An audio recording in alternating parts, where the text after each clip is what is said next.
கானானுக்கு செல்ல மாட்ட, நீ போக மாட்ட, அத நீ பாப்பன்னு மட்டும்தான் ஆண்டவர் நான் சொல்றாரு.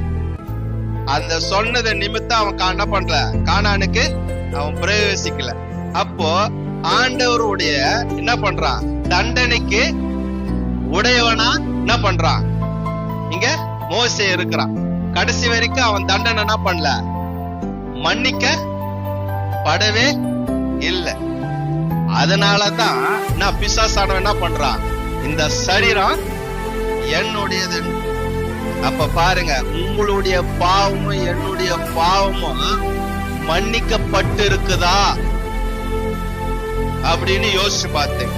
ஆண்டவர்கிட்ட நம்ம என்னென்ன செய்யறோம், என்னென்ன துர்காரியம் செய்யறோம், என்னென்ன துர்பேச்சுகள் பேசுறோம், என்னென்ன துர்ச்செயல்கள் நம்ம செய்யறோம்,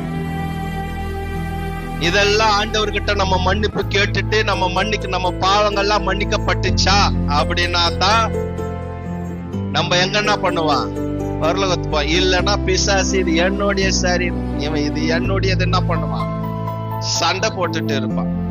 அதனாலதான் இந்த பாட்டு எனக்கு ரொம்ப மறிச்சு நம்ம படுப்போம். நம்ம பரலோகத்துக்கு போவோம், எல்லாம் பேசுவோம். ஆனா பரலோகத்துல தேவ தூதனா இவனும் சண்டை போட்டு இருப்பான். நம்ம பாவம் மன்னிக்கப்படலைன்னா எங்க போவான், பிசாசு தான் எடுத்துட்டு போவான். உங்க சரீரத்தை பிசாசு எடுத்துட்டு போகணுமா, தேவ தூதர் எடுத்துட்டு போகணுமான்னு என்ன பண்ணுங்க நீங்களே